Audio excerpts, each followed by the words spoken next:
Hi, troops. Today we're going to talk about the vilification of firearms. This is really amazing to me, is what I've been seeing. We have situations where, because a person wears a t-shirt with a gun on it, where a person twirls a pencil around their finger in a manner in which some people perceive as being firearms related, or points their finger at someone in what that person or a bystander believes resembles a firearm, they're punished, especially with children. And the parents are questioned as to their ability to raise this child. And we have taken an inanimate object that, for many people, and for anyone who can look at it logically, can be a gorgeous, beautiful piece of workmanship. You look at first the form and function. A device that does what it does. It takes combustible powder and creates something that can accurately deliver a small object great distances, sometimes over thousands of yards, sometimes close to and even over a mile, with exceptional accuracy. Things that would be considered magic 2 centuries ago. But not just the form and function of the thing, the beauty of it, the inherent beauty, and the actual physical beauty of the firearms. We have some artisans who have done engraving work that is just amazing. And the design of the firearms is gorgeous in many cases. In some cases, it's not so gorgeous. And that can also be, very interestingly, a cultural thing.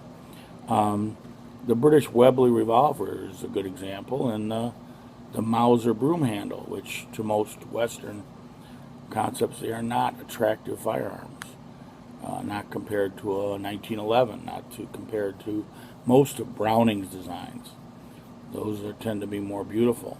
And speaking of Browning, the early over and unders, especially the superposed, and later the discount superposed that is now the most expensive over and under shotgun, the Satori. These are gorgeous, gorgeous firearms. The lever action mechanism on lever action rifles, and then the alterations of that by Savage and by Browning with the BL-22, with the smaller 22, and the BLR, the Browning lever rifle. These are weapons that are gorgeous in and of themselves as to design and function. And then you have, as I said before, the fact that they accomplish what they do.